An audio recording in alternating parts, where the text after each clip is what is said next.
नमस्कार, स्वागत है आपका एएनबी न्यूज की खास पेशकश न्यूज नाउ में। आपके साथ मैं हूं अमीशा यादव। अपने इस खास कार्यक्रम में हम हर उस खबर की बात करते हैं जो आपको जाननी जरूरी है। सभी अहम मसलों का बारीकी से विश्लेषण करते हैं और खबरों के पीछे की सच्चाई आप तक पहुंचाते हैं। तो चलिए बिना किसी देरी के शुरू करते हैं न्यूज नाउ। आज झारखंड में विधानसभा चुनाव के पहले फेज का मतदान हुआ। दिन भर मीडिया में लोकतंत्र के इस पर्व को कवर किया गया। लोगों ने बढ़ चढ़कर मतदान में हिस्सा लिया, लेकिन एक और अहम खबर आज पूरे दिन छाई रही और वो है बुलडोजर एक्शन पर सुप्रीम कोर्ट का एक्शन। सुप्रीम कोर्ट ने बुलडोजर एक्शन के मामले में एक अहम फैसला सुनाया। फैसले में क्या कुछ सुप्रीम कोर्ट ने कहा, देखिए हमारी एक खास रिपोर्ट। बुलडोजर एक्शन पर सुप्रीम कोर्ट का सुप्रीम फैसला। आज दिन भर मीडिया में सुप्रीम कोर्ट का फैसला छाया रहा। हर खबर की हेडलाइन यही, बुलडोजर एक्शन मामले में सुप्रीम कोर्ट की सुप्रीम सुनवाई। बुलडोजर एक्शन में सुप्रीम कोर्ट ने पूरे देश के लिए गाइडलाइन की जारी। सुप्रीम कोर्ट ने मामले की सुनवाई करते हुए एक अहम टिप्पणी की, जिसमें सुप्रीम कोर्ट ने कहा, घर सबका सपना होता है, ये बरसों का संघर्ष है और सम्मान की निशानी। अगर घर गिराया जाता है तो अधिकारी को साबित करना होगा कि यही आखिरी रास्ता था। अफसर खुद जज नहीं बन सकते। This is that you have to give notice to any person whose house has to be demolished. It should be a proper notice. The notice should be served upon the individual by a registered post. And all the process of issuing the notice and everything should be put on a portal which everybody can see, which should be transparent. And the Honorable Supreme Court has said, once the notice is served, then after 15 days of the service of the notice, the proceedings would be carried out by the concerned authorities. They have to make any order, whatever it is, but they have to, था वो bulldozer injustice था। आपने किसी भी accused के घर को किसी भी बात पे किसी पे भी इल्जाम लगा के घर तोड़ देते थे। अब सुप्रीम कोर्ट ने दिशा निर्देश पास किया है कि आपको नोटिस देना पड़ेगा, कम से कम 15 दिन का वक्त देना पड़ेगा। जो कंपाउंडेबल है प्रॉपर्टी का पार्ट, उसे कंपाउंड किया जाएगा। और अधिकारियों पे एक जिम्मेदारी डाल दी गई कि अगर कोई अधिकारी गलती कर रहा है, कानून तोड़ रहा है इससे रिलेटेड, तो उनकी पर्सनल जिम्मेदारी होगी। अगर उन्होंने कोई प्रॉपर्टी डिमोलिश की है, इलीगली डिमोलिश की है, तो उसको रेस्टिट्यूट करने की। ये अपने आप में एक बहुत बड़ा प्रावधान बना दिया है कोर्ट ने, क्योंकि अधिकारी भी अब एक बार सोचेंगे, जब उनकी खुद की जिम्मेदारी, उनके खुद के जेब से पैसा जाएगा। जब किसी गरीब मजलूम या किसी माइनॉरिटी का या किसी का घर जब तोड़ देते हैं तो वो उस पर ज़्यादा घर तोड़ दिया जाता है, कुछ के घरों को छोड़ दिया जाता है। इस पर क्या सुप्रीम कोर्ट ने साफ तौर पर कहा? सुप्रीम कोर्ट ने साफ कहा कि अगर एक जगह घर है वहाँ पे और आपने एक ही लाइन में घर, आपने बस एक घर पकड़ा, उसको तोड़ दिया, तो ये दिखाता है कि एक भेदभाव है। अगर एनक्रोचमेंट है उसी लाइन में बाकी घर है तो वो भी एनक्रोचमेंट है। तो लॉजिकल यही है कि अगर आप स्टेट हैं, आप बायस नहीं हो सकते किसी के अगेंस्ट। आप पे जिम्मेदारी है कि आप आर्बिट्रेरी नहीं हो सकते, बायस नहीं हो सकते। तो उसके लिए उन्होंने कहा कि अगर एक घर है और आपसे वो तोड़ है तो वो दिखाएगा कि ये एक आपका बायस है, एक प्रेजुडिस है, एक पर्टिकुलर लोगों के या कम्युनिटी के खिलाफ। मामला 2022 से कोर्ट में था कि इलीगल तरीके से अथॉरिटीज़ बुलडोज़र का इस्तेमाल करके लोगों के घरों को गिरा देती हैं। कई बार उसमें सुनवाई हुई और कुछ ऑर्डर्स भी पास हुए। आज उस पर फाइनल जजमेंट आया और फाइनल जजमेंट में कोर्ट ने ये कहा है कि ये घर का जो मामला है, घर तोड़ने का मामला, बहुत ही सीरियस इशू है। किसी इंसान का घर जो होता है वो एक सिर्फ एक्यूज्ड का घर नहीं होता, वो पूरी फैमिली का घर होता है और पूरी फैमिली के एस्पिरेशंस एंड होप उस घर से जुड़े होते हैं, उसके फ्यूचर उससे जुड़े होते हैं। तो इस तरह से अगर अथॉरिटीज़ घर को तोड़ती है तो बिल्कुल गलत है और इल्लीगल है। एक बात ये कही। दूसरी बात ये कही कि अगर घर किसी ने गलत तरीके से बनाया है तो उसको देखना पड़ेगा अलग अलग एंगल से। उसमें एक बात तो ये होगी कि क्या वो पूरा घर इल्लीगल है या उसका कुछ पोर्शन इल्लीगल है, या फिर उसको कंपाउंडिंग किया जा सकता है या नहीं किया जा सकता है। ये सब देखने के बाद उस पर एक अप्रोप्रिएट ऑर्डर पास किया जाएगा, फिर वो कलेक्टर को भेजा जाएगा। कलेक्टर उसमें वो एक नोडल ऑफिसर अपॉइंट करेगा, फिर उस नोडल ऑफिसर के सामने उसकी सुनवाई होगी और सुनवाई होने के बाद जब फाइनल फैसला आएगा उसको वेबसाइट पोर्टल पे अपलोड किया जाएगा और उस फाइनल फैसले के बाद 15 दिन का वक्त दिया जाएगा जिस इंसान का घर तोड़ना है। और उसके साथ साथ एक बात और कही कोर्ट ने कि देखिए ये मामले को पिक एंड चूज बेसिस पे नहीं होगा, उसको देखना पड़ेगा कि सिर्फ ये एक ही इंसान का घर है जो इलीगल था या और लोगों का उस मोहल्ले में जो घर है वो इलीगल है। तो इन सब कंसिडरेशन को देखने के बाद ऑर्डर पास किया जाएगा, 15 दिन का वक्त दिया जाएगा ताकि वो अगर फाइनली उसको तोड़ना ही है तो वो अपील कर सके या घर को खाली कर सके। और इन सब प्रोसीजर को अगर किसी ने ऑफिसर ने वायलेट किया है तो उसकी अकाउंटेबिलिटी तय होगी। हो सकता है उसको पर्सनली हर्जाना देना पड़े और घर को रीबिल्ड करने में उस पैसे की रिकवरी उसके पर्सनल पॉकेट से किया जाए। तो ये एक बड़ा गाइडलाइन है। ये ऐसा लगता है कि इस जजमेंट के बाद अब इंस्टीट्यूशनल अकाउंटेबिलिटी आएगी और ऑफिसर्स इसको फॉलो करेंगे।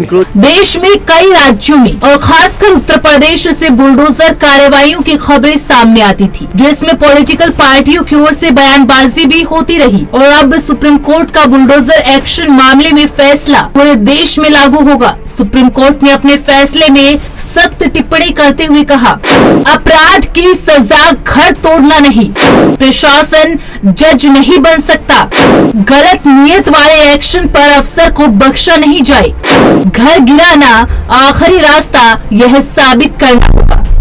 लोकतंत्र में नागरिकों के अधिकारों की सुरक्षा जरूरी। जस्टिस गवाई ने फैसला सुनाते हुए कहा, अपना घर पाने की चाहत हर दिल में होती है। हिंदी के मशहूर कवि प्रदीप ने इसे इस तरह से कहा, घर सुरक्षा परिवार की सामूहिक उम्मीद है। क्या कार्यपालिका को किसी आरोपी व्यक्ति के परिवार की सुरक्षा छीनने की अनुमति दी जा सकती है? यह हमारे सामने एक सवाल है। बुलडोजर एक्शन में कोर्ट इससे पहले भी कई बार टिप्पणी कर चुका है।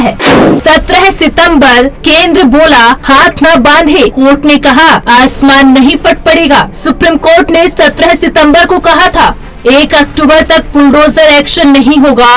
तब केंद्र ने इस ऑर्डर पर सवाल उठाया। तब जस्टिस BR गवाई और जस्टिस KV विश्वनाथन ने कहा, अगर कार्रवाई 2 हफ्ते रोक दी तो आसमान नहीं फट पड़ेगा।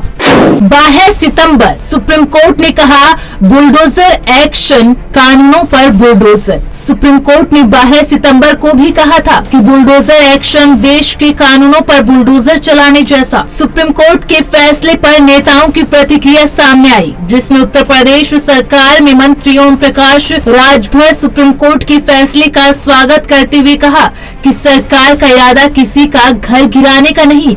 अगर किसी अपराधी ने अवैध संपत्ति अर्जित की और सरकारी जमीन पर घर बनाया तो उसे खाली कराया जाता है। सरकार कभी किसी की निजी जमीन पर बना मकान नहीं गिराती। बुलडोजर कार्रवाई को लेकर सुप्रीम कोर्ट के फैसले पर सपा प्रमुख अखिलेश यादव ने भी बीजेपी सरकार और मुख्यमंत्री योगी आदित्यनाथ पर निशाना साधा। सुप्रीम कोर्ट के फैसले का स्वागत पूरा देश करता है, सरकार भी करती है, विपक्ष भी करता है।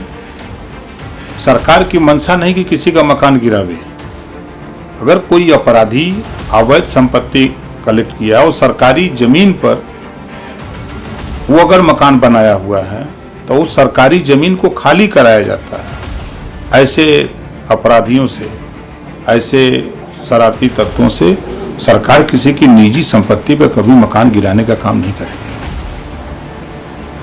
सर, विपक्ष भी लगातार सरकार पे आरोप लगा रहा था कि जो है बुलडोजर से गरीबों का घर गिराया जा रहा है या बुलडोजर एक्शन। भाई किसी गरीब का बता दें कि जिसकी अपने निजी संपत्ति, निजी जमीन में अपना मकान बनाया, उसका घर गिराया गया हो।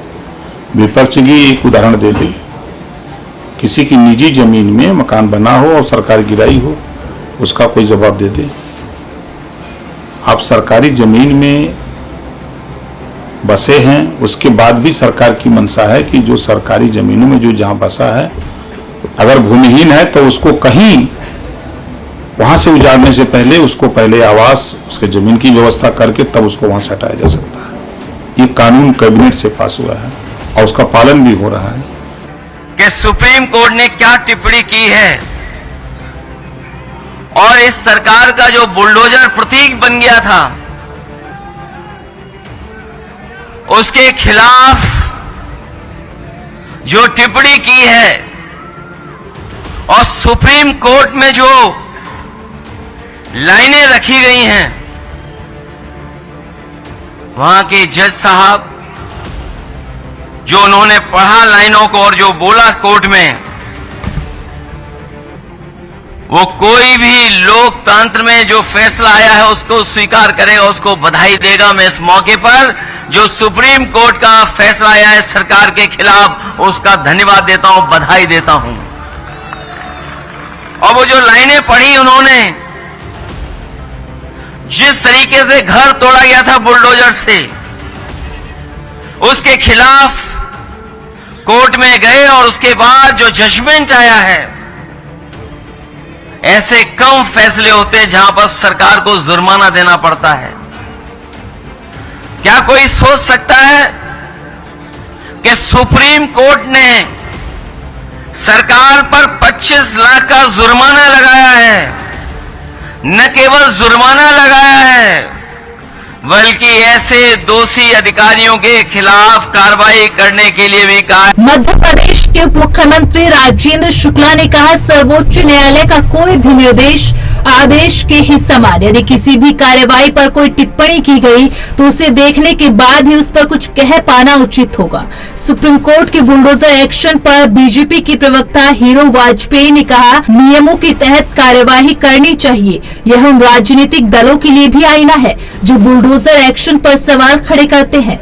सुप्रीम कोर्ट ने कहा कि नियमों के अंतर्गत कार्यवाही की जा सकती है, नियमों का पालन किया जाना जरूरी है। कोई भी निर्देश तो एक तरीके का आदेश ही होता है, और यदि किसी भी कार्रवाई स्पेसिफिक पर कोई टिप्पणी यदि हुई है तो उसको देखने के बाद ही उस पर कुछ बोलना उचित होगा। सर्वोच्च न्यायालय का जो निर्णय है वो स्वागत योग्य है। कार्यपालिका को उन्होंने निर्देशित किया कि नियमों का पालन किया जाना चाहिए, नियमों के तहत ही कार्रवाई की जानी चाहिए, और जहां गलत है वहां पर उन्होंने कहीं नहीं कहा अपने निर्णय में कि बुलडोजर पर रोक लगनी चाहिए। मुझे लगता है इस निर्णय से उन्होंने विपक्षी दलों को भी आईना दिखाया है, जो हर कार्रवाई को दोषी ठहराते हैं, हर कार्रवाई को कहते हैं कि बायस्ड है। मुझे लगता है आज सुप्रीम कोर्ट के इस निर्णय से तमाम चीजें साफ हो गई हैं, दूध का दूध और पानी का पानी हो गया है। विधि के अनुसार अगर कहीं पे कार्रवाई होती है तो नियम पूर्वक है, और अगर नियमों का पालन नहीं किया जाता तो उस पर सुप्रीम कोर्ट ने अपनी सख्त टिप्पणी दी है।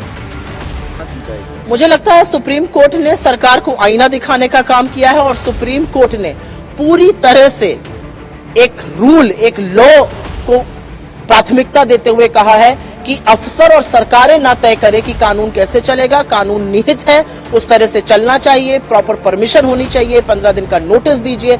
और सुप्रीम कोर्ट का ये कहना कि दोषी और आरोपी को सजा दीजिए, लेकिन उसके घर वालों को सजा देना, जब मन आए आर्बिट्ररी तरह से घर को तहस नहस कर देना, घर को ढहा देना, ये जो बुलडोजर जस्टिस, ये जो गुंडागर्दी सरकारें कर रही थी, इस पर रोक लगाने का काम सुप्रीम कोर्ट ने किया है। मैं आशा करती हूं कि उत्तर प्रदेश की और उनका अनुसरण करती हुई तमाम भाजपा की सरकारें ये कुकृत्य बंद करेंगी। अब आप दोषी को सजा दीजिए, आप आरोपी के खिलाफ जांच करिए, लेकिन उसके घर वालों को, उसके माता पिता को, उसके बच्चों को इसकी सजा देना कितनी नैतिकता है, ये आप मुझे बताइए। और अगर ऐसा है तो न्यायपालिकाओं पर ताला लगा दीजिए। लेकिन सुप्रीम कोर्ट ने आज पूरी तरह से दूध का दूध और पानी का पानी कर दिया।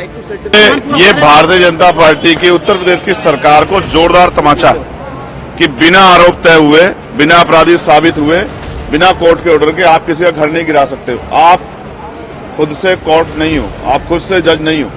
तो ये सरकार की जो गलत नीति है, तानाशाही, उसको सबक सिखाने का काम जो है सुप्रीम कोर्ट ने किया। मैं इसके लिए धन्यवाद करता हूँ। उत्तर प्रदेश में सुप्रीम कोर्ट ने अपने फैसले में सबसे जरूरी बात जो कही वो ये कि कार्यपालिका न्यायपालिका की जगह नहीं ले सकती। सिर्फ आरोपी लगाने से कोई दोषी नहीं हो जाता, बिना मुकदमे के घर तोड़कर सजा नहीं दी जा सकती। ऐसे तमाम सवालों पर हम फैसला देंगे क्योंकि यह अधिकार से जुड़ा मामला है। Special desk ANB news. कहा जाता है दिल्ली दिल वालों की है, लेकिन आजकल दिल्ली प्रदूषण वाली बन चुकी है और जैसे जैसे ठंड बढ़ रही है वैसे वैसे प्रदूषण का स्तर भी बढ़ता जा रहा है और आरोप प्रत्यारोप का सिलसिला भी बढ़ता जा रहा है। और दिल्ली ने दिवाली भी मना ली और 12 से 13 दिन भी बीत गए हैं, लेकिन दम घुटना कम नहीं हुआ। दिल्ली का 24 घंटे का औसत AQI सुबह 8 बजे तक 361 रहा, यानी हवा की गुणवत्ता अभी भी बेहद खराब है। सड़कों पर विजिबिलिटी शून्य है। दिल्ली में किस तरह से प्रदूषण हावी है, देखिए ये रिपोर्ट। राष्ट्रीय राजधानी में वायु प्रदूषण को लेकर आमतौर पर पराली को जिम्मेदार ठहराया जाता है। हर साल नवंबर में हालात बिगड़ने की वजह से कई प्रतिबंध लगा दिए जाते हैं। यहाँ के त्योहारों में पटाखे फोड़ने पर भी बैन रहता है। दिवाली को लेकर माना जाता है कि पटाखे फोड़ने से आबोहवा बिगड़ जाती है। आंकड़े भी इसकी पुष्टि करते हैं, लेकिन अब दिवाली के 2 हफ्ते बीत गए, आंकड़ों में भी दिनों दिन सुधार देखने को मिल रहा है। लेकिन आज के स्मोग ने फिर दिल्ली एनसीआर को गैस चैम्बर में बदल कर रख दिया। आखिर क्या कारण है कि राजधानी की हवा साफ नहीं हो पा रही और लोगों का दम घोट रही है? दिल्ली में प्रदूषण अपने चरम पर पहुंच गया। पूरी दिल्ली में धुंध छाई हुई है और लोगों को आंखों में जलन महसूस हो रही है। लेकिन प्रदूषण बढ़ने के साथ साथ इस पर राजनीति भी तेज हो गई। बीजेपी ने आम आदमी पार्टी पर प्रदूषण से निपटने में असफल रहने का आरोप लगाया। पार्टी ने प्रदूषण के नुकसान से मासूम बच्चों को बचाने के लिए 5वीं तक की कक्षाओं को बंद करने की मांग की है। तो आज जो दिल्ली की हालत है वो मैं आपको दिखाऊंगा। 600 पार 700 पार AQI है और आज दिल्ली इतना गैस चेम्बर की तरह बन चुकी है कि 1 मिनट भी बाहर अगर आप रहोगे तो आपकी सांसें फूल जाएंगी, आपके आंखों से आंसू निकलेगा। इतना प्रदूषण है दिल्ली में। देखिए मैं आपको दिखाता हूँ। अभी लगभग 9:02 या 3 मिनट हुए हैं। आप देख सकते हैं कि कुछ दूरी के बाद आपको ना पेड़ दिखेंगे ना बिल्डिंगें दिखेंगी, क्योंकि इतना स्मॉग है जिसको क्लियर ब्लू स्काई होना चाहिए। आप देख सकते हैं पूरा ग्रे है, हर जगह ग्रे है। और अब हम लोग जो है, और ये हम सेंट्रल दिल्ली की ओर जा रहे हैं। अगर सेंट्रल दिल्ली का ये हाल है तो आप सोच सकते हैं बाकी इलाकों में क्या हाल है। दिल्ली बीजेपी अध्यक्ष वीरेंद्र सचदेवा ने बुधवार को एक प्रेस कॉन्फ्रेंस कर केजरीवाल आतिशी सरकार को घेरा। उन्होंने कहा कि दिल्ली सरकार प्रदूषण कंट्रोल करने में बुरी तरह विफल रही। दिल्ली एक ऐसा गैस चैम्बर बन गया है जहां अरविंद केजरीवाल, आतिशी एवं गोपाल राय के अलावा हर आदमी खास रहा है। दिल्ली आज धुआं है। पूरी की पूरी राजधानी गैस चैम्बर के रूप में परिवर्तित हुई। प्रदूषण को कंट्रोल करने में दिल्ली की भ्रष्टाचारी आम आदमी पार्टी की सरकार पूरी तरह से विफल रही। और प्रदूषण के साथ साथ दिल्ली सरकार का स्वास्थ्य मॉडल भी पूरी तरह से चरमरा गया। आज दिल्ली में PM2.5 का स्तर 400 से पार है और PM10 950 से पार है। दिल्ली का हर तीसरा आदमी आंखों में जलन, सांस की शिकायत, खांसी, इन बीमारियों से त्रस्त है। लेकिन दिल्ली की सरकार सिर्फ कोरी बयानबाजी, विज्ञापनबाजी और झूठे प्रचार में मस्त। मैं आज पूछना चाहता हूं दिल्ली की वर्तमान मुख्यमंत्री आतिशी मार्लेना से भी कि आप और आपके मंत्री गोपाल राय कल तक भी ये दावे कर रहे थे कि दिल्ली में प्रदूषण की हालत में बेहद सुधार हुआ है, तो फिर ये स्थिति क्यों है? और हम सब जानते हैं कि PM2.5 का मूल कारण डस्ट है, जो आज 400 से ज्यादा पार है। PM2.5 दिवाली तक सारी सड़कें बनाने का दावा करने वाले अरविंद केजरीवाल कहां हैं आप?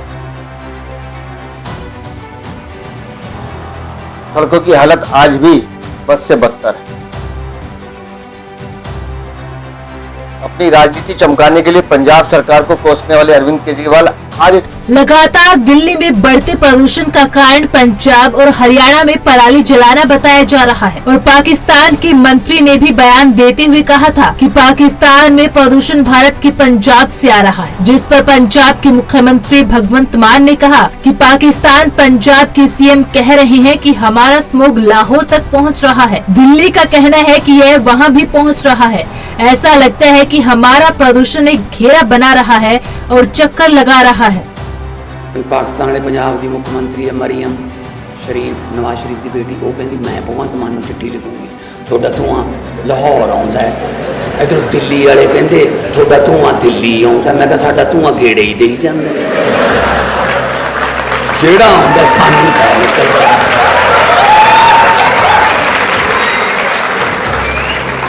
तू भी लिख लै चिट्ठी बीबा मैं कह पहला एक पाकिस्तान वाली तो दुखी रहे हैं तू भी कर लै की करिए जी जेड़ा आउंदा सानू पैंदा जी। लेकिन प्रदूषण की वजह से लोगों को बीमारियां भी हो रही है। सांस लेने में दिक्कत, सीने में जलन आदि समस्याएं सामने आ रही है। फोर्टिस एस्कॉर्ट्स में पल्मोनोलॉजी के वरिष्ठ सलाहकार डॉक्टर अभी कुमार ने क्या कुछ कहा, सुनते हैं। Level has also increased. So what kind of patients you are getting right now? So yes, you are true in saying that we are living under a dark cloud. So we are seeing in our OPD patients the symptoms of breathlessness, wheezing, cough, and throat irritation, itching of the throat, nose block, running nose, ear block, eyes itching. So these symptoms are on the rise in many of our OPD patients. And in inpatients, generally those who are coming to us in emergency, we are seeing a lot of pneumonia patients coming to us. They have no history of any smoking or they have no past any immunocompromised status, but they are coming with a pneumonia. So it's quite surprising that immunocompetent patients who have no history of smoking, they are coming to us with histories of with presentations of pneumonia. So as you mentioned that non-allergic patients are also coming, non-symptomatic. So as we can see that there was a earlier air pollution, but now there is a smog, that is fog plus smoke. So in this particular situation, what preventive measures need to be taken? So first of all, I will advise most of our patients who are on respiratory medicines, who are on cardiac medications, who are on liver or kidney medications to stay at home. Don't go in the morning walk. Whenever there is sun, go then to walk. Then don't go unnecessary to the markets. If it is really desperate thing to do, then only you go for that thing. Second thing is, those who are on the medications, they should be taking their regular medications. They should not leave their medications. Third thing is, wear mask whenever you have to go outside. Fourth thing is that you have to use air purifiers whenever you are at home. Apply it. Rather than taking nothing, you can take air purifiers so that you can take a fresh breath of air. Fifth, those who are elderly, those who are having comorbidities, take their flu vaccines, pneumonia vaccines regularly so that it acts as an insurance or protection against many of the viruses and pneumonias. So what about children's? How to protect them? Generally, children's, first of all, my advice would be don't go outside in cold. Whenever there is cold or whenever there is smog, don't send them outside for the playgrounds. Second thing is, if they are willing to wear masks, they can wear masks. Those children who are allergic can take their flu vaccines and eat healthy, drink lot of water, eat more of fruits, antioxidants, so that their immunity gets building on and they can fight this pollution.